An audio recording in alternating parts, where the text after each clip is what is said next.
കൊച്ചി അന്താരാഷ്ട്ര വിമാനത്താവളത്തിലെ ശബരിമല ഇടത്താവളം മന്ത്രി പി രാജീവ് ഉദ്ഘാടനം ചെയ്തു.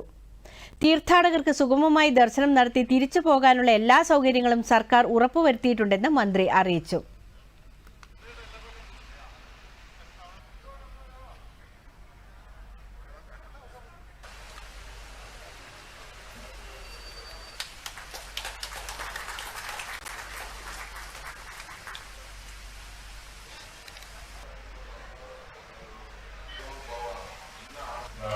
ഏറെക്കാലങ്ങളായി ശബരിമല തീർത്ഥാടകരുടെ നല്ലൊരു ഭാഗം വിമാനമാർഗമാണ് യാത്ര നടത്തുന്നതെന്ന് മന്ത്രി പറഞ്ഞു.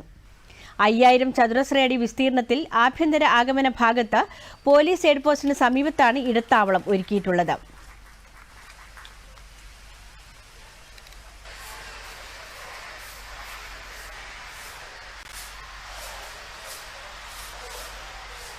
ഇടത്താവളത്തിനുള്ളിൽ തന്നെ ഫ്ലൈറ്റ് ഇൻഫർമേഷൻ ഡിസ്പ്ലേ സിസ്റ്റവും ഒരുക്കിയിട്ടുണ്ട്. കഴിഞ്ഞ വർഷമാണ് ശബരിമല തീർത്ഥാടകർക്ക് ആദ്യമായി ഒരു വിമാനത്താവള ഇടത്താവളം ഒരുങ്ങുന്നത്.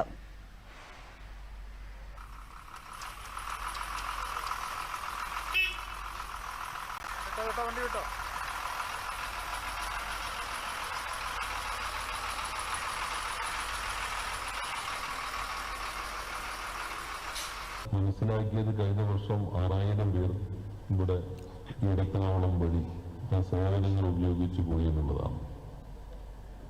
അത് വളരെ ഭക്തന്മാർക്ക് വളരെ സൗകര്യപ്രദമാണ്. കേരളത്തിൽ നിന്ന് പുറത്തുനിന്ന് വലിയൊരു വിഭാഗം ആളുകൾ വരുന്നുണ്ട്. മറ്റ് സംസ്ഥാനങ്ങളിൽ നിന്ന് കൂടാതെ മറ്റ് രാജ്യങ്ങളിൽ നിന്നും മലയാളികൾ മാത്രമല്ല, തമിഴ്നാട്ടുകാരും ആന്ധ്രാപ്രദേശുകാരെല്ലാം മറ്റ് രാജ്യങ്ങളിലുള്ളവരുൾപ്പെടെ ഈ സീസണിൽ ശബരിമലയിൽ വന്ന് അവർ ദർശനം നടത്തി പോകുന്നുണ്ട്. അവരെല്ലാം ഇപ്പോൾ വിമാനത്തെയാണ് ആശ്രയിക്കുന്നത്. അപ്പോൾ ഒത്തിരി ആളുകൾ ഈ സീസണിൽ ശബരിമലയിലേക്ക് വിമാനം ഉപയോഗിക്കുന്നു എന്നത് കണക്കിലെടുത്തിട്ടാണ് നമ്മൾ ഈ സൗകര്യം ഇവിടെ ഏർപ്പെടുത്താനായിട്ട് തീരുമാനിച്ചത്. 6000-ഓളം ഭക്തരാണ് കഴിഞ്ഞ മണ്ഡലകാലത്ത് സിയാലിലെ ഇടത്താവള സൗകര്യം ഉപയോഗിച്ചത്. ഇത്തവണയും വളരെ മികച്ച സൗകര്യങ്ങളോടെയാണ് സിയാൽ ഇടത്താവളം ആരംഭിച്ചിരിക്കുന്നതെന്ന് അദ്ദേഹം കൂട്ടിച്ചേർത്തു.